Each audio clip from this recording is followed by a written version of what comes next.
जमहूरियत की बका और दफा सबसे अहम है। सुप्रीम कोर्ट की इस्लाहात हमारी जमहूरियत के लिए निहायत जरूरी हैं। हमने जमहूरियत की मजबूती के लिए काम किया और हमेशा अवाम का मफाद मुकद्दम रखा। अमरीकी सदर जो बाइडन का कौम से खिताब, कहा मुल्क को मुत्तहद रखने का बेहतरीन रास्ता ये है कि क़यादत नई नस्ल को सौंपी जाए। पार्टी के इत्तेहाद के लिए सदारत से अलहदा हुआ। पहली से अफाम खातून को सदारती उम्मीदवार नामजद किया। कैमला हैरिस तजुर्बाकार और मजबूत उम्मीदवार हैं, इंतखाबात में डोनाल्ड ट्रंप को जरूर शिकस्त देंगी। जो बाइडन बोले अमेरिका में सियासी तशद्दुद की कोई जगह नहीं, चाहते हैं गजा जंग का खात्मा और मशरिक वस्ता का अमन बहाल हो। पुतिन को भी किसी सूरत यूक्रेन पर कब्जा करने नहीं देंगे।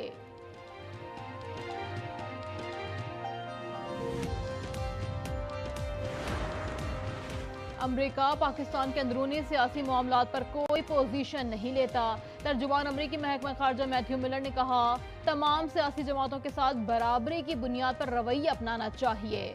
एहतराम, जमहूरियत, इंसानी हुकूक सियासी जमातों के साथ यकसा सलूक पर जोर देते हैं। पाकिस्तान में जमहूरियत मजबूत करने, दहशतगर्दी से मुकाबले के लिए कांग्रेस से $101 मिलियन बजट की दरख्वास्त की है। ऐसे प्रोग्राम इस माली साल और पिछले बरसों में होते रहे हैं।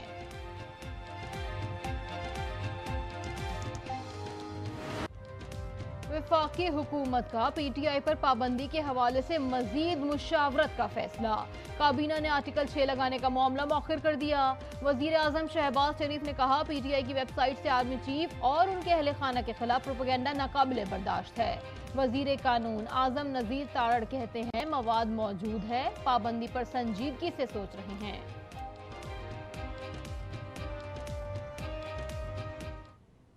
डिस्कशन जब तक सारे जो हमारे एलाइज हैं वो ऑन बोर्ड नहीं होंगे और इस पर थ्रेड बेयर डिस्कशन नहीं होगी और इसके पॉलिटिकल और लीगल दोनों एंगल्स जो है वो पूरी तरह थ्रैश नहीं होंगे, रेफरेंस तब तक जाहिर नहीं जाएगा। पंजाब हुकूमत ने सानेहा 9 मई के मुल्जिमान की जमानत मनसूखी के लिए सुप्रीम कोर्ट से रुजू कर लिया। बानी पीटीआई शाह महमूद कुरैशी, उमर अयूब, शेख रशीद अहमद समेत 57 मुल्जिमान की फहरिस्त भी जमा करवा दी। मरियम औरंगजेब कहती हैं मुजरिम को कानूनी लाडला नहीं बनाया जा सकता। बानी पीटीआई के एतराफ के बावजूद सजा में सुस्ती की जा रही है।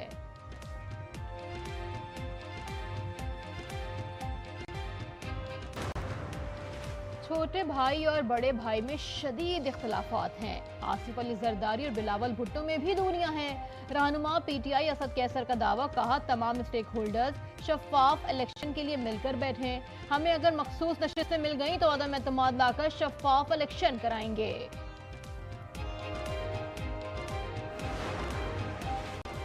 बानी पीटीआई रिहा होते नजर नहीं आ रहे, नहीं लगता अवाम पीटीआई के धरने में शामिल होंगे।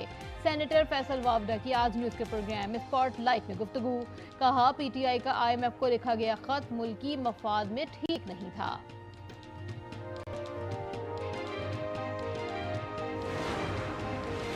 बानी पीटीआई की रिहाई के लिए इस्लामाबाद और लाहौर में भूख हड़ताल। ओपोजिशन इत्तेहाद का जुमे को मुल्की एहतजाज का ऐलान। असर कैथर कहते हैं आईन और कानून की बालादस्ती के लिए निकलेंगे। महमूद अचकजई ने कहा मौजूदा हुकूमत जर और जोर की बुनियाद पर आई है। जुम्मे के दिन हमने पुरअमन तौर पर निकलना है। इंशाअल्लाह अपनी जद्दोजहद करेंगे, निकलेंगे अपने मुल्क में आइन की बहाली के लिए, आइन की बालादस्ती के लिए। The Memogate case was not a case which should have been taken up by the Supreme Court. It was encroachment upon the domain of the executive. An elected prime minister was disqualified from his office. That was not the function of the Supreme Court. मुंतखब वजीर आजम को हटाना supreme court का काम नहीं। चाहता हूँ जब भी मार्शल लॉ लगे और उसका खतरा हो तो अदालतें खुली हों। जस्टिस अतमिनुल्लाह का न्यूयॉर्क बार से खिताब, कहा काश 5 जुलाई और 12 अक्टूबर 1999 को भी अदालतें खुली होती। बानी पीटीआई को गैर आईनी तरीके से हटाने की कोशिश की जाती तो ये इम्तिहान ना होता। पंजाब असेंबली का 18 करोड़ की गाड़ियां खरीदने का फैसला, फाइनेंस कमेटी ने मंजूरी दे दी। स्पीकर के लिए 10 करोड़ की imported land cruiser, deputy speaker और सेक्रेटरी असेंबली के लिए फॉर्च्यूनर खरीदी जाएंगी।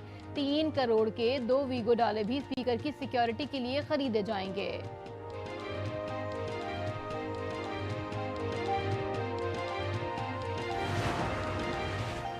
वफाकी वफाकी हुकूमत का पेट्रोलियम मसनूआत की कीमतों का तयन ऑयल कंपनीज के हवाले करने का फैसला। वजीर आजम की हिदायत पर वजीर पेट्रोलियम ने आज इजलास बुला लिया। IMF ने महसूलात की सूरत हाल गैर तसल्ली बख्श करार दे दी। वाज़ेह किया कि कर्ज के लिए शराइत हर सूरत पूरी करना होंगी, वरना मिनी बजट लाना होगा। IPP मुआहदों से इक्तसादी मुश्किलात पैदा हो रही हैं। कैपेसिटी पेमेंट्स के खिलाफ आवाजें तेज। कराची के ताजरों का अलामती हड़ताल का ऐलान। MQM की सिंध असम्बली में करारदाद। मुस्तफा कमाल बोले कैपेसिटी पेमेंट्स के साथ पाकिस्तान नहीं चल सकता। अमीर जमात इस्लामी हाफिज नईमुर रहमान बोले IPPs के मुआहदों को नहीं मानते। आज बिजली हम पैदा ना करने वाली कंपनीज को बिजली ना बनाने के पैसे दे रहे हैं और वो पैसे भी डॉलर में दे रहे हैं। तो सारा कुछ ऐड करके उन बिजली के बिलों में सरकारी आम कंज्यूमर रेजिडेंशियल और इंडस्ट्रियलिस्ट को वो बिल के पैसे लगाकर दे रहे। ये है मसला सर। जो बिजली हमने खर्च ही नहीं की होती बल्कि जो बिजली बनी नहीं होती उसकी पेमेंट भी पाकिस्तानी कौम से टैक्सों की मद में बिजली के बिलों की सूरत में और उनके ऊपर टैक्सों की सूरत में वसूल किए जाते हैं।